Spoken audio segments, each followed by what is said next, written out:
투자자 입장에서 빠르고 정확한 시황을 전달드릴 최경진의 퀵 시황입니다. 오늘 시장은 상승했지만 미약했던 것 같아요. 오늘 어떠셨나요? 어제 불안감이 계속 이어지고 있습니다. 네, 바로 질문 드리겠습니다.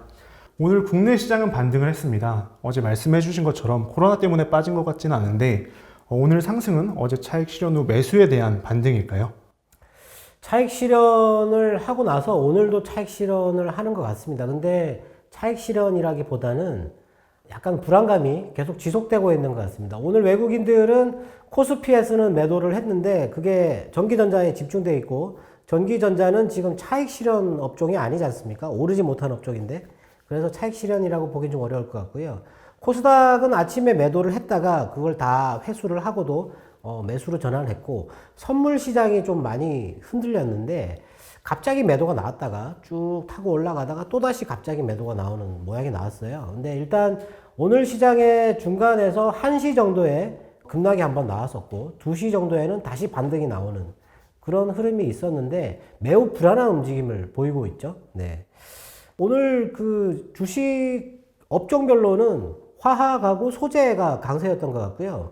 건설이나 조선, 그리고 나머지 몇 개 업종에서 한두 종목씩만 올라가는 모양이었는데, 오늘 화학하고 그 소재가 올라갈 이유가 전혀 없는 것 같은데, 우리 시장은 미국 시장의 분위기를 이어가지 못하고 있는 것 같습니다. 네.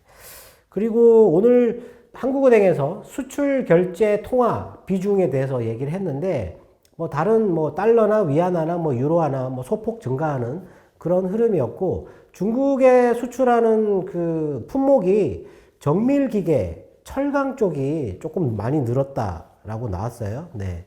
반도체가 아니라 정밀기계가 늘었다라는 게 조금 좀 특이한 점이었고요. 일단 우리 시장의 오늘 흐름은 환율도 그렇고 금리도 그렇고 오늘 유가도 또 빠져서 유가도 그렇고, 네. 전체적으로 어제 불안이 계속 이어지고 있다, 이렇게 보고 있습니다. 유럽은 반등이 미미했지만 미국 시장은 괜찮았던 것 같아요. 그런데 우리 시장은 왜 이렇게 불안한 흐름을 보이는지 궁금합니다.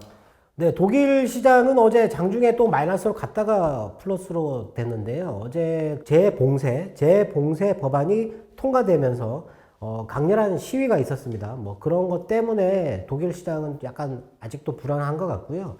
미국 시장은 반도체 쪽이 많이 올랐죠. 특히 반도체 장비 몇 개 회사가 크게 올랐는데 그 외에도 거의 대체적으로 중소형 종목들도 다 많이 올랐습니다. 네. 근데 오늘 우리나라 분위기는 그렇지 않은데 대만 시장이 1시에 급락이 나왔어요. 오늘 대만 시장의 등락 폭이 거의 2%가 넘는 것 같은데 오늘 최고점을 찍고 급락을 했는데 그걸 소폭 회복하다가 다시 내려가는 그런 모양이 나왔습니다. 그러니까 대만과 우리나라와 베트남이 지금 4월 들어서 가장 높은 상승률을 기록하고 있는데 대만에서 그렇게 급락이 나올 정도의 강한 매도가 나왔다라는 거는 우리나라와 마찬가지로 특정 업종에 대해서 외국인의 차익 실현이 대량으로 나오지 않았을까 싶습니다. 근데 그렇다면 외국인이 왜 이렇게 매도를 하는 걸까 생각을 해봐야 되는데 특별한 뉴스는 보이지 않고요. 생각하기로 크레딧 스위스가 지난번 미국의 그 아케고스라고 하는 회사에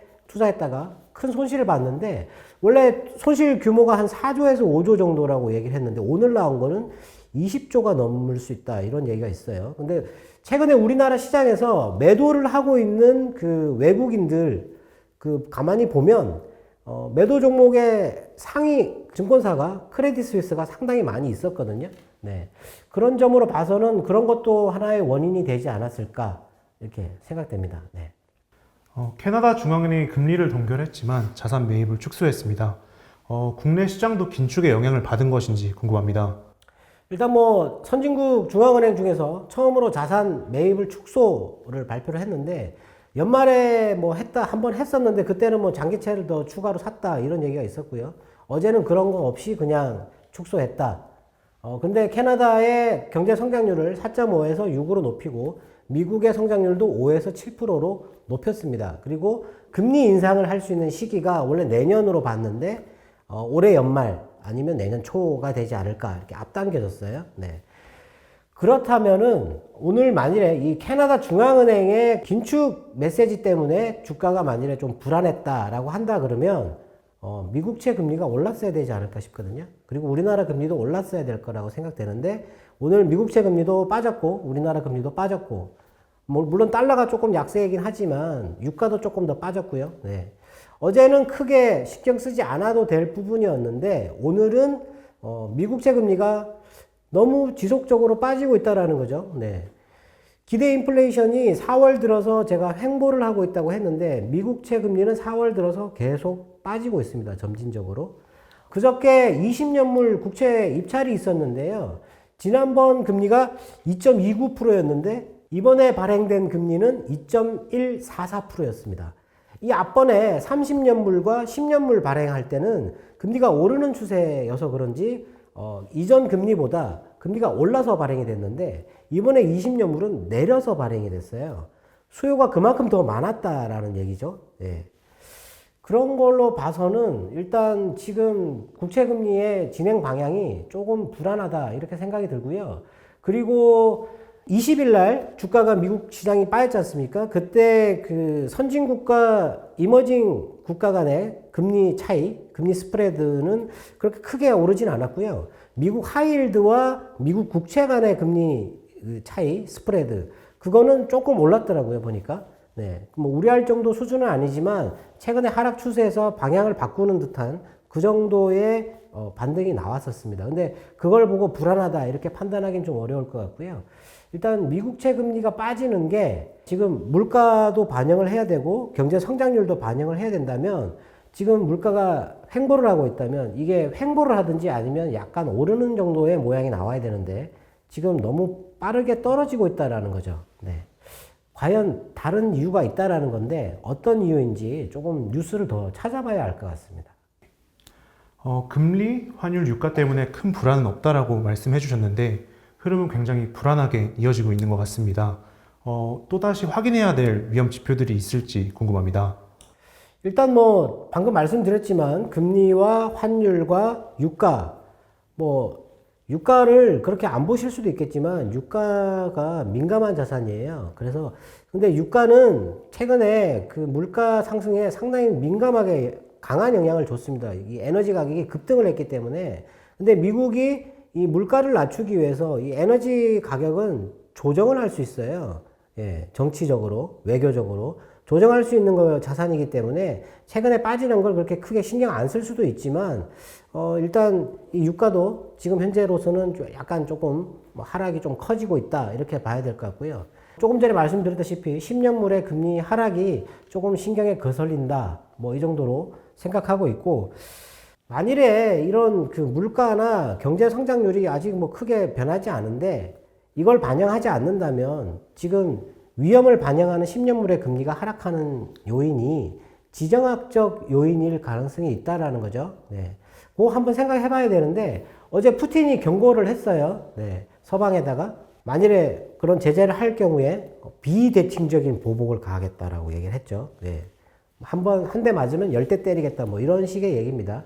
그리고 최근에 동유럽에서 러시아 외교관들을 추방을 많이 하고 있어요. 체코도 추방을 하고 있고 폴란드도 추방을 했고 네. 근데 러시아도 맞대응을 하고 있죠. 네. 그리고 오늘 우크라이나에서 미국에다가 패트리어트 미사일을 우크라이나에 배치해야 된다 그렇게 요청을 했는데 미국에서 검토를 해보겠다라고 얘기를 했습니다. 무기를 우크라이나에다가 지원하겠다라는 얘기죠. 네. 이런 것도 좀 그렇고요. 그리고 터키 관련 문제가 또 있었는데 이 역사적으로도 좀 얘기를 해봐야 될 문제이긴 한데 일단 1915년도 학살이 있었는데 그거를 미국이 이번에 인정을 할 것 같다 이런 얘기도 있어요. 그러면 터키가 상당히 반발을 하겠죠. 오스만 투르크 때 그때 인종 학살이 좀 있었거든요. 1차 세계대전이죠. 그때 그리스가 또 터키를 침공하고 여러 가지 그 오스만 투르크 땅을 이렇게 서로 뺏어가기 위해서 각 나라별로 오스만 투르크와 전쟁을 많이 했는데 그때 오스만 투르크가 여러 민족을 학살을 많이 했습니다. 상당히 많은 사람이 죽었거든요. 네, 그것에 대해서 또 논의한다는 얘기가 있었고 우크라이나 같은 경우는 러시아가 소련이었죠. 옛날에 소련의 그 고르바초프 때 그때 이제 소련이 이렇게 무너지지 않습니까? 그러면서 여러 나라로 이렇게 쪼개지는데 그때 옐친 대통령이 됐었죠. 네. 그때 고르바초프 당시에 마지막에 쿠데타가 있었어요. 러시아에 소련의 쿠데타가 있었다라는 뉴스를 알고 계시는지 모르겠지만, 근데 그것 때문에 옐친이 집권을 하게 되는데 그때 여러 연방으로 이 국가로 나뉘는데 그때 우크라이나에 핵무기가 있어요. 핵무기가. 그것 때문에 조금 문제가 되는 것 같긴 한데요.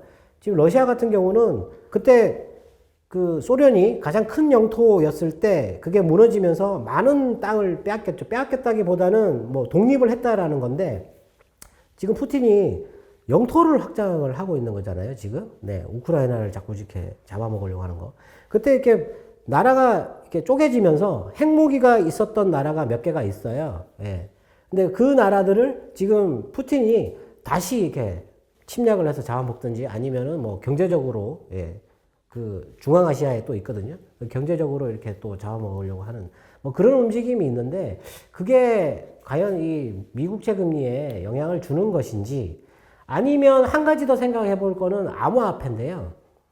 어제부터 갑자기 그런 얘기가 많이 나오고 있습니다. JP 모간에서도 뭐 6만 달러를 넘어서지 못하면 단기적으로 상당히 많이 빠질 수 있다라고 얘기를 했고, 그리고 미국의 암호화폐에 대해서 아주 긍정적으로 생각하시는 분이 계신데 그분도 뭐 50% 이상 빠질 수 있다 뭐 이런 얘기를 했고, 오늘 우리나라 금융위원장은 우리나라에 있는 200개의 암호화폐 거래소 중에서 등록되지 않은 거는 9월 달에 전부 다 없애버릴 수 있다고 얘기를 했어요. 네. 물론 이제 그게 투자자들을 보호하기 위해서인지 아니면은 뭐 다른 문제 때문에 할지 지금 고민하고 있다 뭐 이런 얘기를 했지만 우리나라에 뭐 그런 뭐 제재가 있을 수 있다 뭐 이런 얘기도 있고, 그러니까 암호화폐 같은 경우는 제가 지난번에 말씀을 드렸지만 자산 규모가 워낙 커져 있기 때문에 이게 갑자기 빠지게 되면 금융시장에 영향을 줄 수 있다고 말씀을 드렸는데, 일단 어떤 것 때문에 지금 현재 이런 시장의 불안 요인이 갑자기 발생하고 있는지 특정 뉴스에 따라 가지고 움직임이 아직 포착되고 있지 않습니다. 그래서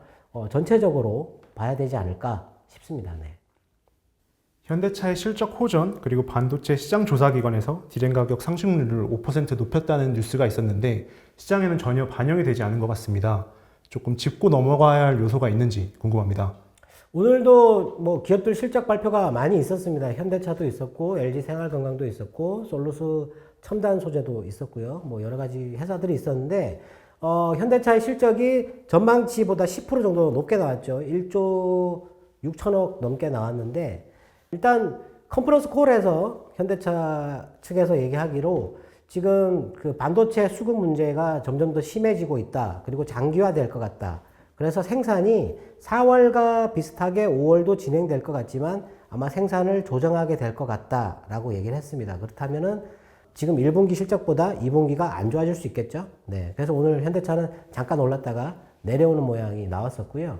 반도체 가격은 이 조사업체에서 올린 거를 빼고 시장에서 지금 현재 디램 가격이 살짝 올라가고 있습니다. 아주 조금씩 올라가고 있어요. 네. 아마 PC 관련돼서 수요가 이렇게 계속 증가하는 거, 뭐 그런 걸 반영하는 것일 수도 있고요. 어제 UMC 그 대만의 파운드리 사위 업체죠. UMC가 2022년도 고정 공급 가격을 40% 인상하겠다고 했습니다. 네, 파운드리 쪽에서는 가격 인상이 아주 급하게 나타나고 있죠. 그 TSMC도 뭐 가격 인상한다고 그랬고, 가격 할인 안 해준다 그랬고, 그랬기 때문에 D램도 이제 영향을 받을 것 같은데, 근데 시스템 반도체가 없으면 전자제품을 아무것도 만들 수가 없기 때문에 거기에 들어가는 D램도 정체될 수밖에 없는 건데 D램의 가격이 살짝 올라가고 있다라는 거죠. 그럼 3분기가 올라간다라는 건데, 그렇다면은 지금 D램 업체들 두 개의 주가에 반영이 돼야 되는 거죠. 네. 그렇지만 지금 우리나라는 공매도가 다음 달에 있고, 그리고 실적이 이번 달 말에 나와야 되지 않습니까? 네. 그때까지는 아마 조금 영향이 좀 안 되지 않을까, 뭐 그런 생각이고요. 그리고 기후회의에 지금 나올 얘기가 석탄 발전, 우리나라죠. 석탄 발전에 지원되는 공적 금융 지원을 중단하겠다라는 발표를 할 거라고 했습니다. 근데 지금 석탄 발전에 들어간 자금이 60조 정도 되는데 거기서 민간 지원이 한 38조, 그리고 공적 자금 금융 지원이 22조, 뭐 수출입은행 이런 데서 지원을 해주는 건데요. 22조 정도 들어가는데 그게 중단이 된다라는 거죠. 기후 변화 때문에 뭐 이런 뉴스도 있고, 그리고 오늘 미국의 12개 주지사가 2035년까지 내연기관 차 판매를 중단할 것을 바이든에게 촉구했다. 뭐 이런 얘기도 있습니다. 근데 기후 변화에 대응해 가지고 산업별로 충격을 지금 줄 만한 뉴스들이 자꾸 나오고 있는데요. 자동차를 예로 들자면 자동차가 왜 전기차로 이렇게 빨리 넘어가지를 못할까요? 예. 자동차가 이게 전기차로 넘어가게 되면 내연기관이 있지 않습니까? 엔진. 이 엔진이 없어지거든요. 그럼 이 엔진을 조립하는 노동자들은 어디로 가야 될까요? 배터리로 가야 될까요? 네. 그런 부분이 있습니다. 그러니까 대규모 장치 산업이라고 하죠. 석유화학, 철강, 그리고 조선, 자동차 이런 산업들에 근로하는 근로자들이 워낙 숫자가 많은데 친환경으로 갑자기 넘어가게 되면 여기 있는 근로자들의 일자리를 어떻게 해야 될까요? 새로운 일자리를 만들어줘야 되거든요. 근데 그걸 지금 정부가 아무런 준비를 못하고 있는 겁니다. 각국 나라별로 전부 다. 네. 근데 지금 뭐 유럽 같은 경우는 지금 아주 빨리 준비를 하고 있어요. 내연기관차를 특정 나라에서는 2025년에 이제 판매를 못하게끔 아예 막아버리는. 네. 뭐 미국도 2035년, 우리나라도 이제 계속 그렇게 갈 거고, 오늘 현대차도 2025년까지 전기차 판매량을 계속 늘릴 거라고 했고, 2030년에는 고체 배터리 차량 나오겠다. 뭐 이렇게 얘기를 했습니다. 근데 이거 기후변화 대응 때문에 제가 어제도 얘기를 했지만 특정 산업에 충격을 줄 수 있는 사건들이 계속 나올 거예요. 특히 일자리를 기후변화에 특화된, 어제 뭐 제가 미국의 인프라가 극적으로 전환돼야 된다고 얘기를 했는데 상당히 큰 인프라를 만들어야 되거든요. 네, 그래서 여기서 나타나는 그 실직자들을 그쪽으로 옮겨줘야 되거든요. 네, 그런 작업이 빨리 진행될 거다.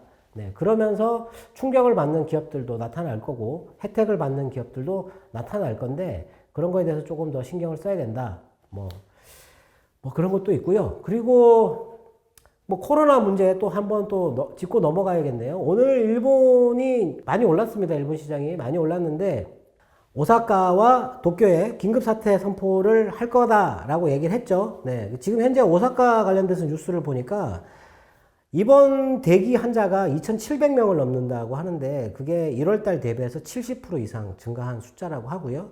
오늘 인도 같은 경우는 인도도 오늘 주가가 오르고 있어요. 네. 오늘 인도의 확진자는 31만 4천 명을 돌파를 했습니다. 1등을 했죠. 네. 근데 바이러스가 3종 바이러스가 나왔어요. 원래 인도에서 2중 변이 바이러스가 나왔는데 오늘 3중이 발견됐다고 얘기를 했고요. 그리고 백신 관련돼서도 지금 부스트샷이라고 해서 3차 접종을 해야 된다라고 얘기를 하고 있는데 계속 접종을 해야 된다라는 얘기죠.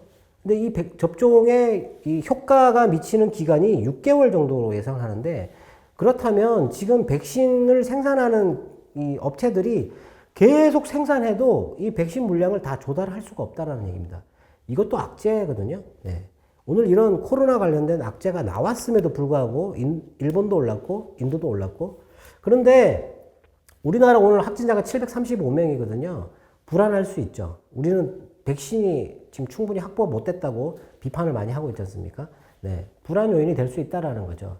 그러니까 오늘 시장 같은 경우는 어떤 뉴스로 시장이 이렇게 불안한지 정확하게 짚어낼 수는 없는데 외국인이 매도하는 거는 분명하게 차익 실현 아니면 지금 대만과 우리나라 특정 나라에서만 매도를 조금 더 많이 하고 있다.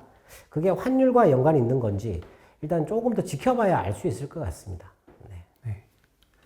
오늘도 투자자분들의 궁금증이 해소되었기를 바라겠습니다. 오늘 밤에 기후 정상 회의가 있는데요. 무난하게 잘 끝났으면 하는 바람입니다. 네. 지금까지 최경진의 퀵 시황이었습니다. 감사합니다.